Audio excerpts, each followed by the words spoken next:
শ্রীরামকৃষ্ণ ভক্তমালিকা নবগোপাল ঘোষ পর্ব ১। শ্রীযুক্ত নবগোপাল ঘোষ মহাশয় 1832 খ্রিস্টাব্দে হাওড়া জেলার বেগমপুর গ্রামের প্রসিদ্ধ ঘোষ বংশে জন্মগ্রহণ করেন। শ্রীরামকৃষ্ণের সহিত সাক্ষাতের পূর্বে তিনি কলিকাতায় বাদুরবাগানে বাস করিতেন এবং হ্যান্ডারসন কোম্পানির উচ্চ পদে অধিষ্ঠিত থাকিয়া মাসিক 3 শতাধিক টাকা পাইতেন। তিনি বড়ই ভক্তিমান, উদার ও সরল প্রকৃতির লোক ছিলেন এবং ভজন কীর্তনাদিতে তাহার খুব অনুরাগ ছিল। তাহার বর্ণ শ্যাম এবং চেহারা দোহারা, মুখ সদা হাস্যময় এবং স্বাস্থ্য উত্তম ছিল। 2 বার বিপত্নিক হইবার পর তৃতীয়বার যে তিনি ভাগ্যবতীকে গৃহের লক্ষ্মীরূপে পাইলেন, তিনি নিজে যেমন ভক্তিমতী, পরিবারের সকলের মধ্যে তেমনি অচলা ভক্তি সঞ্চারপূর্বক উহাকে এক সময় শ্রীরামকৃষ্ণ প্রেমে পরিপূর্ণ করিয়াছিলেন।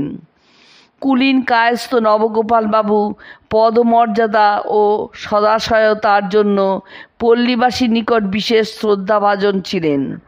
নবগোপালবাবু প্রথম যেদিন সন্তানবৃন্দ ও পত্নী সহিত শ্রীরামকৃষ্ণ পদতলে উপস্থিত হন, সেদিন নাম ধাম ও কুশল প্রশ্নাদি ব্যতীত বিশেষ কোনো প্রসঙ্গ হয় নাই।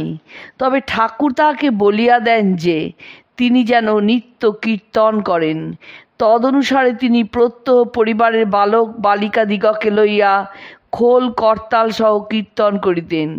ইহার পর প্রায় 3 বৎসর অতীত হইলেও নবগোপালের আর দক্ষিণেশ্বরে যাওয়া হয় নাই। ঠাকুর কিন্তু তাহাকে ঠিক মনে করিয়া রাখিয়াছিলেন। তাই একদিন ভক্ত কিশোরীকে প্রশ্ন করিলেন, হ্যাঁ হে, তোমার সঙ্গে প্রায় 3 বছর আগে যে একজন এসেছিল, বাদুরবাগানে বাড়ি, আপিসে বড় কাজ করে আর গরিবদের বিনামূল্যে ওষুধ দেয়, সে কোথায়? তার সঙ্গে দেখা হলে অন্তত একবার আসতে বলো তো। কিশোরীর মুখে সে সংবাদ পাইয়া নবগোপালের আনন্দ ও বিস্ময়ের অবধি রহিল না। তিনি ভাবিলেন, ইনি সর্বজন সম্মানিত অবতার রূপে পূজিত হইয়াও আমার ন্যায় দীন ব্যক্তিকে এই দীর্ঘকাল স্মরণ করিয়া রাখিয়াছেন। সে অহেতুক দয়ার কথা ভাবিয়া তাহার নয়নদ্বয় অশ্রু পরিপূর্ণ হইল। পরে রবিবারে সন্তানবৃন্দসহ সপত্নীক নবগোপাল প্রভু দর্শনে চলিলেন। ঠাকুর তাহাদিগকে পাইয়া এতদিন না আসার কারণ জিজ্ঞাসা করিলেন। নবগোপাল জানাইলেন যে তাহার উপদেশানুযায়ী এই 3 বৎসর নাম কীর্তনে কাটিয়াছে।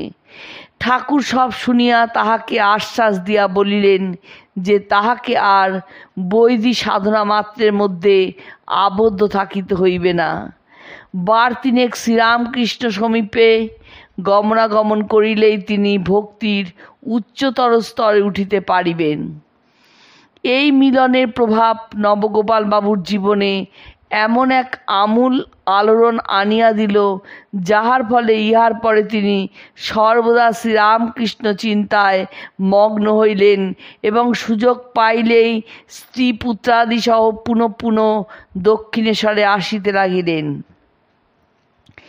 এখন হইতে শ্রীরামকৃষ্ণ তাহার ও তাহার পরিবারের সকলের হৃদয় জুড়িয়া বসিলেন। রত্নগর্ভা নবগোপাল পত্নীর প্রথম পুত্র সুরেশের বয়স তখন 5-6 বৎসর মাত্র। জন্মাবধি তাহার এমন তালবোধ ছিল যে অল্প বয়সেই কীর্তনের সঙ্গে খোল বাজাইতে পারিত। শ্রীরামকৃষ্ণ এই শিশুটিকে বিশেষ স্নেহ করিতেন। তখন প্রায় প্রতি রবিবারে কোনো না কোনো ভক্তের বাড়িতে শ্রীরামকৃষ্ণ মহোৎসব হইত। নবগোপাল বাবুর মনেও একদিন মহোৎসব করিবার বাসনা জাগিল।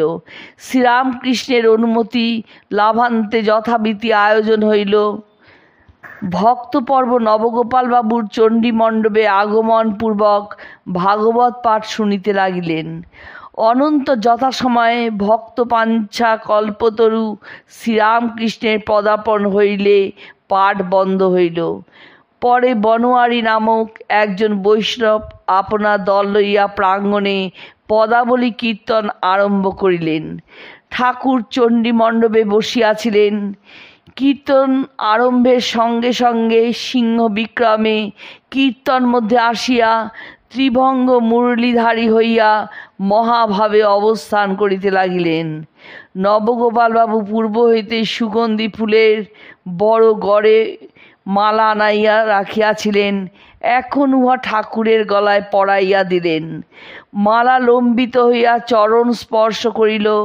ভক্তেরা যে যেখানে ছিলেন ক্রমে সেখানে সমবেত হইয়া ঠাকুরকে ঘিরিয়া কীর্তন করিতে লাগলেন। তাহাদের কাহারো কাহারো ভাব হইল। ঠাকুরের দেহ তখন ভাব মহাভাবের উদ্দাম লীলা চলিতেছে।